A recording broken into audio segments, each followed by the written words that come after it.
भारत पर यूनानियों का आक्रमण। ज़रक्सीज 486 से 465 ईसा पूर्व तक शासन किया। ज़रक्सीज के समय यूनान एवं ईरान के बीच थर्मोपल्ली का युद्ध हुआ। इस युद्ध में गांधार एवं सिंध के भारतीय सैनिकों ने ईरान पर्सिया का सहयोग किया पर हार से बचा नहीं पाए। यूनानी इतिहासकार हेरोडोटस, जिन्होंने हिस्टोरिका की रचना किया, उन्होंने इस पुस्तक में थर्मोपल्ली के युद्ध का वृहद रूप से वर्णन है, इसीलिए हेरोडोटस को इतिहास का पिता कहा जाता है। 465 ईसा पूर्व अंगरक्षक द्वारा ज़रक्सीज की हत्या कर दिया गया। ज़रक्सीज के बाद अयोग्य शासकों का 330 ईसा पूर्व तक शासन रहा। अंतिम शासक डेरियस तृतीय थे। डेरियस तृतीय के समय 331 बीसी में सिकंदर का ईरान पर आक्रमण हुआ, जिसे अर्बेला का संग्राम या गौगेमिला का युद्ध कहा जाता है। इस युद्ध में भारतीय क्षेत्र के सैनिक सहयोग के बाद भी डेरियस तृतीय परास्त हुआ और 330 ईसा पूर्व में ईरानी या पर्शिया साम्राज्य पर सिकंदर का आधिपत्य पर कायम हो गया। ईरानियों के संपर्क में आने के कारण पश्चिम भारत में खरोष्ठी लिपि प्रारंभ हुई। खरोष्ठी लिपि ईरान में आमेक लिपि से उत्पन्न हुई है। अशोक का मानसेहरा और शाहबाजगली अभिलेख खरोष्ठी लिपि में है। भारत में केस प्रक्षालन की प्रथा ईरानियों की देन है। शिलालेख पर राज्यादेश खुदवाना ईरानियों की देन है। क्षत्रप प्रणाली ईरानियों की देन है। इस प्रणाली को भारत में कुषाणों ने अपनाया। मुद्राओं का प्रचलन ईरानियों की देन है। ईरानियों के द्वारा ही भारतीय संपदा के संबंध में जानकारी उपलब्ध करवाई गई, जिसके पश्चात यूनानियों का भारत पर आक्रमण हुआ। ईरानी आक्रमण के बाद भारत पर यूनानी आक्रमणकारियों ने अपना अधिकार जमाने की कोशिश की। यूनानी आक्रमणकारियों में सिकंदर प्रथम था। सिकंदर मैसेडोनिया के राजा फिलिप द्वितीय का पुत्र था। सिकंदर के आक्रमण के समय पश्चिमोत्तर भारत अनेक छोटे छोटे राज्यों में बटा हुआ था, जिसमें कुछ गणतंत्रात्मक और कुछ राजतंत्रात्मक थे।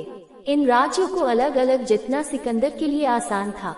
सिकंदर कौन था? सिकंदर यूनान के एक राज मकदूनिया का शासक था। वह अपने पिता के मृत्यु के बाद 336 एडी में गद्दी पर बैठा था।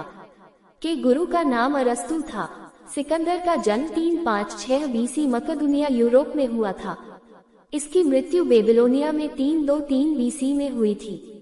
इसका अंतिम संस्कार सिकंदरिया अफ्रीका में 323 बीसी में हुआ था।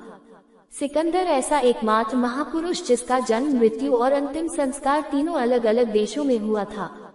पोरस कौन था? पोरस का राज्य झेलम और चिनाब नदी के बीच पड़ता था। भारत में सिकंदर का प्रबल प्रतिरोध पौरव राजा पोरस ने ही किया था।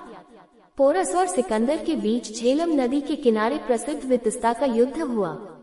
सिकंदर का भारत पर आक्रमण। सिकंदर ने भारत अभियान के अंतर्गत 326 बीसी में बैक्टीरिया को जीतने के बाद काबुल के रास्ते खैबर दर्रा हिंदुकुश पर्वत पार किया। यहाँ तक्षशिला के राजा अम्भी और सिकंदर के बीच प्रथम युद्ध हुआ। इसमें सिकंदर विजयी हुआ। राजा अम्भी ने सिकंदर को पूर्ण सहयोग का वचन दिया। भारत में सिकंदर का प्रबल विरोध पोरस ने किया। पोरस और सिकंदर के बीच झेलम वितस्ता नदी झेलम के किनारे प्रसिद्ध वितस्ता का युद्ध हुआ। इसमें पोरस की हार हुई। सिकंदर पोरस की वीरता से बहुत प्रभावित हुआ। उसने राज्य वापस कर पोरस से मित्रता कर ली। इसके बाद सिकंदर ने ग्लोगनिकाया व कट जातियों को हराया। विजय अभियान में सिकंदर जब व्यास नदी के पश्चिमी किनारे पर पहुंचा तो उसके सैनिकों ने आगे बढ़ने से मना कर दिया। इस घटना के बाद विजित भारतीय प्रांतों को अपने सेनापति फिलिप को कर वापस लौट गया। 323 पूर्व में बेबीलोन में सिकंदर की मृत्यु हो गई। इसका अंतिम संस्कार सिकंदरिया अफ्रीका में 323 बीसी में हुआ। सिकंदर का भारत पर आक्रमण के प्रभाव। सिकंदर के आक्रमण के फलस्वरूप भारत का पश्चिमी देशों से जलीय एवं स्थलीय दोनों संपर्क स्थापित हो सका था। भारत में गंधार शैली की कला का विकास द्वितीय शताब्दी ईसा पूर्व में यूनानी प्रभाव से ही हुआ। मोहम्मद बिन कासिम के भारतीय अभियान को हज्जाज कूफा के शहर में बैठा नियंत्रित कर रहा था। 710 एडी में ईरान के शिराज शहर से 6000 सीरियाई सैनिकों और अन्य दस्तों को लेकर मोहम्मद बिन कासिम पूर्व की ओर निकला।